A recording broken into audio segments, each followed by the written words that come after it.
Hello everyone, I am Jyoti Sukla. Welcome to all in this channel.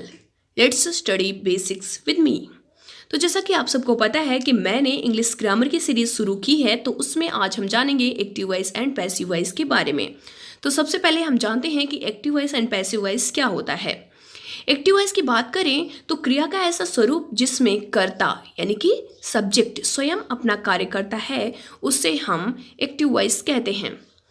और वहीं पर passive voice की बात करें तो क्रिया का ऐसा स्वरूप जिसमें कर्ता द्वारा कोई काम किया जाता है, उसे हम पैसिव वॉइस कहते हैं।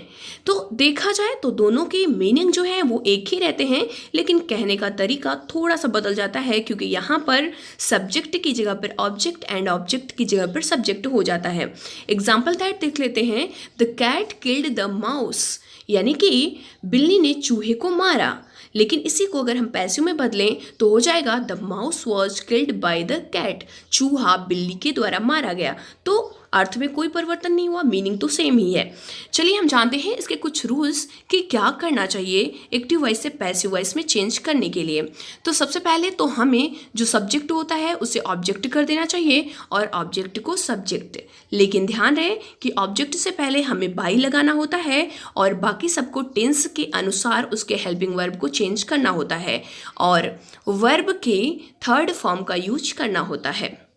ठीक है, नेक्स्ट हम देखते हैं सेकंड जो रूल है वो है, यदि ऑब्जेक्ट कोई प्रोनाउन में हो तो उसे सब्जेक्ट के स्थान पर लिखते समय सब्जेक्टिव केस में बदलते हैं। जैसे कि मी है तो वो आई हो जाएगा, अस है तो वी, यू है तो यू में ही रहेगा क्योंकि यू का कोई चेंज नहीं होता, हिम का ही हो जाएगा, हर का सी, देम का दे और हुम का हु हो जाता है। नेक्स्ट हम देखें तो सब्जेक्ट यदि कोई प्रोनाउन में हो तो उसे ऑब्जेक्ट के स्थान पर लिखते समय ऑब्जेक्टिव केस में बदलते हैं। जैसे आई है तो बाई मी, वी है तो बाई अस, यू है तो बाई यू, ही है तो बाई हिम, सी है तो बाई हर, इट है तो बाई इट, दे है तो बाई देम, हु है तो बाई हुम। तो ये आपको ध्यान रखना है subjective case and objective case को। अगर आप इसे ध्यान रखते हो तो आपको ये चेंज करने में कोई ज़्यादा कुछ भी समस्या नहीं होगी। तो ये आपको ध्यान रखे रहना है कि कब हम और किसे कहाँ यूज करते हैं और किस तरह से बनाते हैं। तो आगे हम चलते हैं और आगे के रूल्स को देखते हैं। ठीक है, तो नेक्स्ट हमारा आता है प्रेजेंट इंडेफिनिट टेंस। तो प्रेजेंट इंडेफिनिट टेंस में हम क्या परिवर्तन करते हैं, उसके हेल्पिंग वर्ब में क्या परिवर्तन करते हैं। तो प्रेजेंट इंडेफिनिट टेंस सिंपली हम सभी जानते हैं कि इसमें वर्ब में एस या एस लगा होता है, लेकिन जब हम इसे पैसिव वॉइस में चेंज करते हैं तो ये इज एम आर में परिवर्तित हो जाता है, इसका जो हेल्पिंग वर्ब है। जैसे ही रीड्स अ बुक, तो यहाँ पर हम देख रहे हैं कि ऑब्जेक्ट है अ बुक, तो अ बुक पहले हो जाएगा, और रीड्स है तो मैंने बोला कि इज एम आर में परिवर्तन हो जाएगा, तो बुक जो है वो सिंगुलर है इसलिए यहाँ पर इज लग जाएगा। A book is read by, he का जो है वो हिम हो जाएगा। तो ये आप देख सकते हो। नेक्स्ट है they do not play hockey, तो इसका हो जाएगा hockey is not played by them. तो आप देख सकते हो कि हॉकी जो है वो ऑब्जेक्ट था तो ये सब्जेक्ट हो गया, और दे सब्जेक्ट था तो ये ऑब्जेक्ट हो गया, और बाय देम हो गया। प्ले जो है वो फर्स्ट फॉर्म में था और प्लेड थर्ड फॉर्म में हो गया। उसी तरीके से he buys books, we buy books, तो ये हो जाएगा books are bought by us. Do I hate you, तो यहाँ हो जाएगा are you hated by me. Next अब हम कंटिन्यूअस टेंस की बात करें तो यहाँ पर भी हम इज एम आर तो रहता ही है, यहाँ पर एडिशनल हमें बीइंग ऐड करना होता है। तो फार्मूला बन जाता है सब्जेक्ट प्लस टू बी मतलब कि इसमें इज एम आर ऐड करना होता है, टू बी नहीं ऐड करना होता है, ध्यान देना, plus being plus verb third form plus by plus object. यहाँ पर एडिशनल सिर्फ और सिर्फ बीइंग लगाना है, बाकी सब कुछ वैसे ही रहेगा। यानी कि I am reading a book, तो बुक जो है अ बुक जो है वो ऑब्जेक्ट है तो ये पहले आ जाएगा। अ बुक, देखो बुक जो है वो सिंगुलर है इसलिए यहाँ पर इज लग जाएगा, और बीइंग हो जाएगा, बीइंग तो सब में लगाना है, और यहाँ रीडिंग था तो रेड हो जाएगा, और आई का बाय मी हो गया। नेक्स्ट है they are not eating apples, तो एप्पल्स है यानी कि प्लूरल है तो हो जाएगा apples are not being eaten by them. तो एप्पल्स ऑब्जेक्ट से सब्जेक्ट हो गया, दे जो है वो सब्जेक्ट से ऑब्जेक्ट हो गया, ईटिंग था तो ईटिंग से ईटन हो गया, बीइंग आपको एडिशनल सब में ऐड करना ही है। इसी तरीके से सारे एग्जांपल्स को आप देख सकते हैं। जैसे कि नेक्स्ट है is he reading a book, तो यहाँ पर हो जाएगा is a book being read by him. Are you not helping us, तो यहाँ पर भी हो जाएगा are we not being helped by you. तो आप देख सकते हो कि सबको यहाँ आप देख सकते हो अस जो है वो वी में चेंज हो गया। अस ऑब्जेक्ट था तो हमने पहले ही बता दिया था कि वी का अस में चेंज हो जाता है। नेक्स्ट हम परफेक्ट टेंस की बात करें, प्रेजेंट परफेक्ट टेंस की, तो यहाँ पर बीन एडिशनल ऐड हो जाता है। हम सभी जानते हैं कि प्रेजेंट परफेक्ट टेंस में हैज़ या हैव लगता है, पर यहाँ पर बीन को पैसिव वॉइस में बदलते समय कर देते हैं। तो फार्मूला बन जाता है सब्जेक्ट प्लस हैज़ या हैव बीन प्लस वर्ब का third form plus by plus object. तो एक्टिव वॉइस जैसे कि एग्जाम्पल हम लेते हैं, ही हैज़ ईटन एप्पल्स, तो इसमें एप्पल्स जो है वो ऑब्जेक्ट है तो ये सब्जेक्ट हो जाएगा। Apples have been eaten by him, तो ही जो था वो सब्जेक्ट था तो ये ऑब्जेक्ट हो गया, यानी कि बाय हिम हो गया। ईटन था ही क्योंकि परफेक्ट में भी थर्ड फॉर्म लगता है तो यहाँ भी थर्ड फॉर्म ही लगता है, तो इसमें कोई परिवर्तन नहीं होगा, सिर्फ बीन लग गया। I have not read the book, तो यहाँ पर हो जाएगा द बुक, ठीक है इसी तरीके से। अच्छा, प्रेजेंट परफेक्ट कंटिन्यूअस टेंस में कोई परिवर्तन नहीं होता। नेक्स्ट हम आते हैं पास्ट में, तो पास्ट इंडेफिनिट टेंस में जैसे कि प्रेजेंट इंडेफिनिट में हुआ वैसे ही पास्ट इंडेफिनिट में भी रहेगा। वहाँ पर इज एम आर हो जाता था, यहाँ पर वॉज वर हो जाएगा। तो फार्मूला बन जाएगा subject plus was were plus verb का third form plus by plus object. तो एक्टिव वॉइस अगर इसका एग्जाम्पल देखें तो आई रीड अ बुक, तो इसका हो जाएगा a book was read by me.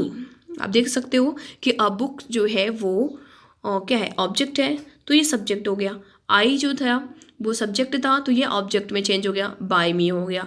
I gave a book to Hari, तो यहाँ पर देख सकते हो अ बुक जो है वो ऑब्जेक्ट है, हरी ऑब्जेक्ट नहीं है, तो उसी के अनुसार हमें बदलना होता है। A book was given to Hari by me. उसी तरीके से सारे example, he bought a book, तो a book was bought by him. और नेक्स्ट सभी एग्जाम्पल्स देख करके आप खूब प्रैक्टिस करिए ताकि आप अच्छे से कर पाओ। नेक्स्ट आता है पास्ट कंटिन्यूअस टेंस, तो पास्ट कंटिन्यूअस भी प्रेजेंट कंटिन्यूअस टेंस की तरह ही रहेगा। वहाँ पर इज एम आर के साथ बीइंग लग जाता था, यहाँ पर वॉज वर के साथ बीइंग लग जाएगा। तो फार्मूला बन जाएगा subject plus was were plus being plus verb का third form plus by plus object. तो एग्जाम्पल अगर लेते हैं तो जैसे कि Ram was reading a book, तो यहाँ पर अ बुक जो है वो ऑब्जेक्ट है तो ये सब्जेक्ट हो जाएगा। A book was being read by Ram, Ram subject था तो वो ऑब्जेक्ट हो गया। पास्ट परफेक्ट टेंस की बात करें तो यहाँ पर भी बीन ऐड हो जाएगा, जैसे कि हमने प्रेजेंट परफेक्ट टेंस में देखा। तो फार्मूला बन जाएगा subject plus had been plus verb third form plus by plus object. जैसे कि आप देख सकते हो he had left Gwalior last year, तो हो जाएगा Gwalior had been left last year by him. तो देखा आपने कि ग्वालियर जो था वो ऑब्जेक्ट था तो ये पहले आ गया, ही जो है वो सब्जेक्ट है तो ये बाद में बाय हिम लग गया। उसी तरीके से नेक्स्ट एग्जाम्पल भी हैं, सभी एग्जाम्पल को अच्छे से देखिए और उस पर खूब सारा प्रैक्टिस करिए। नेक्स्ट हम देखते हैं पास्ट परफेक्ट कंटिन्यूअस, तो नो चेंज, इसमें कोई परिवर्तन नहीं होता। अब हम आ जाते हैं फ्यूचर इंडेफिनिट टेंस में, तो फ्यूचर इंडेफिनिट टेंस के पैसिव वॉइस बनाने में हमको सैल भी विल भी लगा देना होता है। देखिए सैल और विल तो लगता ही है, टेंस में ऑलरेडी लगा होता है, हमको बी जो है वो एडिशनल में ऐड करना होता है। तो फार्मूला हमारा बन जाता है सब्जेक्ट प्लस सैल बी या विल बी प्लस वर्ब का third form plus by plus object. अगर हम एग्जाम्पल लें तो देखते हैं कि I shall write a letter tomorrow, तो इसका हो जाएगा a letter will be written tomorrow by me. तो आप देख सकते हो कि अ लेटर जो ऑब्जेक्ट था वो सब्जेक्ट में चेंज हो चुका है अ लेटर में, और आई जो है वो सब्जेक्ट था तो वो ऑब्जेक्ट हो गया बाय मी, और बी एडिशनल में ऐड हो गया। नेक्स्ट है example, you shall take you to the market, तो इसी तरीके से चेंज हो जाएगा। फ्यूचर कंटिन्यूअस टेंस भी परिवर्तन नहीं होता है। तो नेक्स्ट हम देखते हैं फ्यूचर परफेक्ट टेंस, तो फ्यूचर परफेक्ट टेंस में भी जैसे प्रेजेंट और पास्ट परफेक्ट में हुआ बीन लग गया, वैसे यहाँ पर भी बीन लग जाएगा। शैल विल हैव तो ऑलरेडी होता ही है, जैसे कि देखते हैं I shall have read a book, तो इसमें हो जाएगा, इसका अगर बदलें तो अ बुक जो है वो ऑब्जेक्ट है तो ये सब्जेक्ट हो जाएगा। A book will have been read by me, तो आई का बाई मी हो गया। We shall have helped you, तो यहाँ पर भी यू देख रहे हो ऑब्जेक्ट है तो यू पहले हो गया। यू विल हैव, यू के साथ विल हैव लगता है तो विल हैव लगा दिया। You will have been helped by us, तो वी का जो है वो अस में चेंज हो गया। तो नेक्स्ट हम देखते हैं फ्यूचर परफेक्ट कंटिन्यूअस, तो ये भी नो चेंज है, यहाँ भी कोई परिवर्तन नहीं होता। नेक्स्ट अब हम बात करेंगे इंट्रोगेटिव सेंटेंस की। तो इंट्रोगेटिव सेंटेंस जो है वो सेम अफर्मेटिव सेंटेंस, बाकी जो टेंसेस आपने देखा सेम उसी तरीके से होता है। जैसे कि अगर डू, डज या डिड पहले आता है तो वहाँ पर इज, एम, आर, वॉज, वर पहले हम लगा देते हैं। जैसे कि देख सकते हो example, do you read a book, तो यहाँ पर डू है यानी कि ये प्रेजेंट इंडेफिनिट टेंस है। प्रेजेंट इंडेफिनिट टेंस में डू अगर हेल्पिंग वर्ब पहले लगता है तो हमने बताया था कि प्रेजेंट इंडेफिनिट को हम इज, एम, आर में हेल्पिंग वर्ब को परिवर्तित कर देते हैं, तो यहाँ पर हो जाएगा इज। इज अ बुक जो है वो ऑब्जेक्ट है तो वो पहले आ जाएगा। नेक्स्ट अगर हम बात करें तो is, am, are, was, were, will, shall, has, have, had, इन सबको अगर पैसिव वॉइस में हम बनाते हैं तो इसको नंबर के अनुसार परिवर्तन करते हैं और बाकी तरीका जो होता है वो अफर्मेटिव की तरह ही रहता है। जैसे कि is Mohan singing a song, तो इसे हमें देखने से ही पता चल रहा है कि ये प्रेजेंट कंटिन्यूअस टेंस है। तो प्रेजेंट कंटिन्यूअस में हमने बताया था कि इज, एम, आर के साथ में हमें बीइंग भी ऐड कर देना होता है, तो ये हो जाएगा is a song being sung by Mohan. इसी तरीके से बाकी एग्जाम्पल भी देख सकते हैं।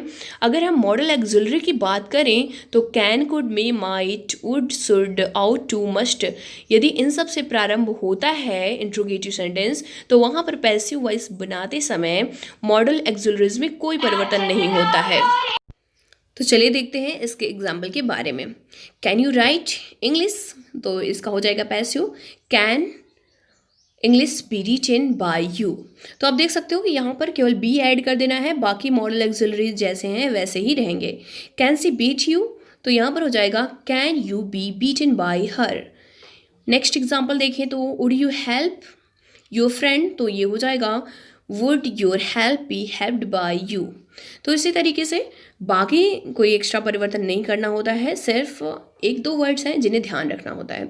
15th नंबर देखें तो एक्टिव वॉइस को इंट्रोगेटिव प्रोनाउन अगर हु, व्हाट, हुम से प्रारंभ होता है तो पैसिव वॉइस बनाने में हु को बाई हुम कर देते हैं। ध्यान रखना, हु को बाई हुम, व्हाट को विथ व्हाट तथा हुम को टू हुम में बदलते हैं और बाकी जो रहते हैं इंट्रोगेटिव वर्ड्स वो वैसे ही रहते हैं। जैसे कि who has broken the glass, तो यहाँ पे हु का मैंने पहले ही बताया कि बाई हुम हो जाएगा, तो हु का बाई हुम हो जाएगा, बाकी जो ऑब्जेक्ट है वो वैसे ही हो जाएगा, ऑब्जेक्ट सब्जेक्ट और सब्जेक्ट ऑब्जेक्ट के अनुसार। नेक्स्ट हम देखें कि sentence with infinitive with to, sentence जिसमें इन्फिनिटिव टू लगा हो तो उसमें हम क्या कर देते हैं, तो अगर इन्फिनिटिव टू लगा है तो टू बी में कन्वर्ट कर देते हैं। जैसे कि इसका फॉर्मूला बन जाता है subject plus helping verb plus to be plus verb का third form plus by plus object, बाकी सब आप देख सकते हो। एग्जाम्पल अगर ले तो I am to read this book, तो ये हो जाएगा this book is to be read by me. अगर हम 17 नंबर की बात करें तो going to, has to, have to के एक्टिव वॉइस से पैसिव वॉइस बदलने में टू बी और थर्ड फॉर्म का यूज़ करते हैं, तो टू बी आपको ध्यान रखना है कि टू बी वहाँ भी और यहाँ भी देखना होता है। जैसे कि we are going to read a book, तो ये हो जाएगा a book is going to be read by us. Next example अगर लें, she is going to play hockey या कुछ भी हो तो उसी तरीके से आप सभी को देख सकते हो और बना सकते हो।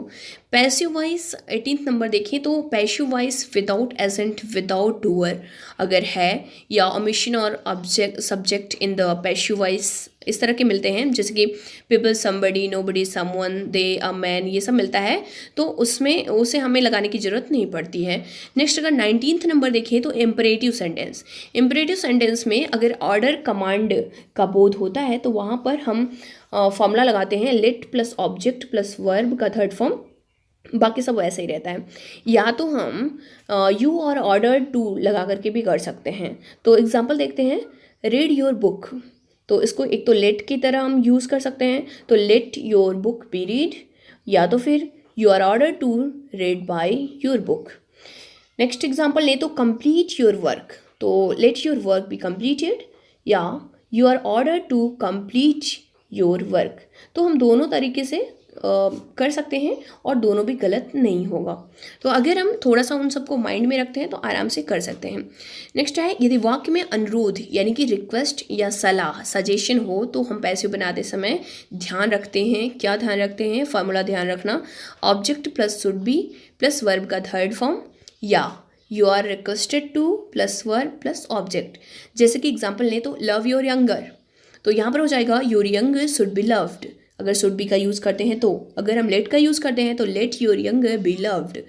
उसी तरीके से नेक्स्ट हो जाता है हेल्प मी प्लीज़, तो यहाँ पर you are requested to help me. तो इसी तरीके से काफ़ी सारे एग्जाम्पल आप ले सकते हो। 20th नंबर रूल की अगर बात करें तो यहाँ पर है हैविंग टू ऑब्जेक्ट, यदि दो ऑब्जेक्ट हों तो।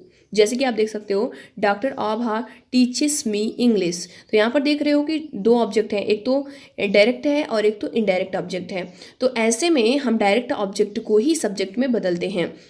जैसे कि doctor Abha teaches me English, तो यहाँ पर हो जाएगा English is taught by me by doctor Abha. उसी तरीके से काफ़ी सारे एग्जांपल, लेट वाले भी एग्जांपल आप देख सकते हो। Let a book be read by him, इसका एक्टिव वॉइस जो है वो है लेट हिम। तो आप काफ़ी सारे एग्जांपल को प्रैक्टिस कर सकते हो। Sentence with model auxiliaries, model auxiliaries हो तो इससे पहले भी एक आपको मिल चुका है ऐसा इस टाइप का। तो अगर मॉडल एक्सिलरीज होते हैं तो वहाँ पर हम बी लगा देते हैं। जैसे कि ही कैन पनिश यू, तो ये हो जाएगा यू है, यू ऑब्जेक्ट है तो ये पहले हो जाएगा you can be punished bye him, तो बी एडिशनल ऐड हो जाएगा, बाकी सब कुछ वैसे ही रहेगा। अगर नेक्स्ट हम बात करें एक्टिव वॉइस के वाक्यों में उपयुक्त मॉडल ऑक्सिलरीज जैसे कि कैन में मस्ट आदि के बाद हैव आया हो तो पैसिव वॉइस में बनाते समय हैव के बाद बीन जोड़ देते हैं। तो फार्मूला बन जाता है subject plus modal plus have been plus verb का third form plus by plus object. Example अगर ले तो ये हो जाएगा we could have helped Ravi, तो आराम से वैसे ही चेंज कर सकते हैं। नेक्स्ट है 22 नंबर, बाई के स्थान पर प्रीपोजिशन, अन्य प्रीपोजिशन भी लगाया जा सकता है। तो वो बहुत ही कम क्वेश्चन ऐसे देखने को मिलते हैं। तो देखते हैं एक्टिव वॉइस से पैसिव वॉइस में परिवर्तन करने के लिए डूअर के पूर्व प्रायः बाई के स्थान पर हम कोई दूसरा प्रीपोजिशन यूज करते हैं। नेक्स्ट अगर हम देखें तो कुछ वर्बल फ्रेजेस होते हैं जिन्हें प्रीपोजिशन से जुड़े रहते हैं, जैसे कि लुक आफ्टर और लुक, लेकिन दोनों की जो मीनिंग है ना वो अलग है। लुक का मतलब होता है देखना, लेकिन लुक आफ्टर का मतलब होता है देखभाल करना। तो अगर देखभाल में केवल लुक लगा देते हो तो केवल देखना हो जाएगा। तो ऐसे में जो हम पैसिव वॉइस बनाते हैं जैसे कि he looks after his mother, तो इसका हो जाएगा his mother is looked after bye him.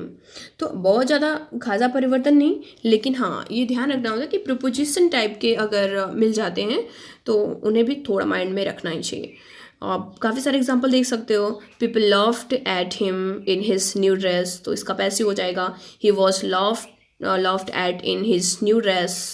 तो चलिए इस पर बेस्ड कुछ क्वेश्चन देखते हैं जो आपको खुद से प्रैक्टिस करने हैं, और अगर आए तो आप कमेंट में प्लीज़ इसका आंसर दीजिएगा।